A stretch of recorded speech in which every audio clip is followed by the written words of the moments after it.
I'll run through a couple of things that they mentioned in the town hall that I think are really, really cool and exciting. Ranger progression is getting a huge overhaul. They're talking about the synergy based, like a class web. You get points towards, I forget the game, maybe like Skyrim or something like that, where you have like, or even RuneScape, you have a crafting thing, you have a cooking skill, you have a ba skill, and they're talking about it that way with the Ranger as well, having fire, water, air, and like as you level it up, you unlock different abilities for that tree alone. And when you have a combination of trees, you unlock more things. I think that's a very cool way to do it. And I think there's a meme in RuneScape where 92 to 99 is 50% of the way there. And it's like it means that replayability, if you really want to get there to the end game, like it is that grind, which I think is quite cool. So that's one of the things. They say that the drones will also have a progression tree based on what I'm seeing with their suggestion for player progression. I'm not going to doubt they've got a pretty good idea there as well. Keen to see what that looks like. Alluvials will fight beside you. We already know that. So what they mentioned was that they want to kind of somewhat soft lock the higher tier alluvials or higher stage alluvials, so that even though we're in now, yes, we have those assets, but we're unable to use them just yet. Similar to a Pokemon game where if I start a new game and I have another game with a level 100 Charizard, if I bring it into a new game, he's not going to listen to me, right? I have it, but he won't listen to me. So there's that kind of aspect there as well. So it's not going to ruin the economy. There's a bunch of other things. They kind of addressed that they needed to design sinks to prevent asset inflation. The fact that they're coming in and understanding this and speaking about it already gives me a little bit of hope. Loot rolls. So I love this. So they want to make it replayable and loot rolls. And I mentioned this previously. And what do I mean by loot rolls? The items that you get are going to have different stats. So we could all have a version of a fire sword, but all of our stats for that fire sword is going to be different. And that keeps us grinding to try and get the best one out there, right? And that was the reason I came into Web3 from Borderlands 3 was, man, it's just a great way to keep people coming in and grinding for the best thing. So I love that completely. They're talking about fuel and land. I know that's a big thing for you and how they think they want to integrate that.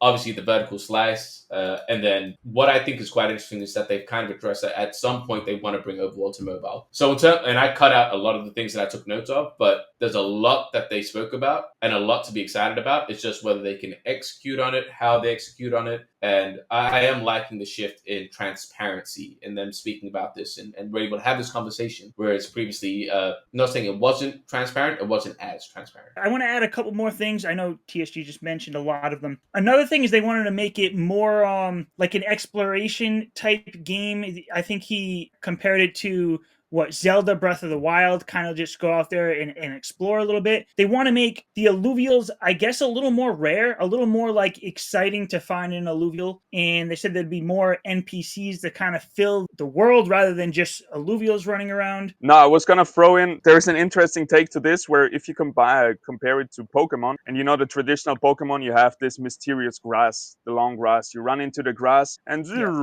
something pops up, right? You have this loot box feeling, this gacha feeling all the time. But once it moved to like Pokemon Arceus and actually the Pokemon were roaming around in the open world, it lost a lot of this mysteriousness, this excitement. We tried to capture the original Pokemon feeling, but by just having them running around like animals in abundance and you see 500 at once, it feels not as it should feel. And I think, that's what they talked about as well. Yeah. To make it more special. Yeah, I remember I was only getting that exciting feeling when I saw like a Ramfire, like a tier 5, stage 3. That's when I get a little excited. But then you see all these stage 1s and stage 3s just running around. And you're just like, those are just the more alluvials that I don't need. But another thing I was going to mention is that we got a taste of what Breach looked like. Nothing really here was confirmed. This is just their plans going forward. But they said that there would be like breaches within the overworld. So like, I don't know, you'd come across Think about it as a vault or a dungeon. So like you'd come across something and then you'd go into that breach and then you'd be able to like explore and get more loot or more experience or more of whatever going through those breaches while you're in the overworld, as if you went into a dungeon or something like that. So I thought that was pretty cool how they're already thinking about how to incorporate breach into the game when we were told like, oh, here's breach, but it might not become of anything. No one's going to be going through the same experience. Like it's going to feel a little different for everybody, and you can make it your own game, which is another something that I really like about this idea. I can make the game how I want it to be.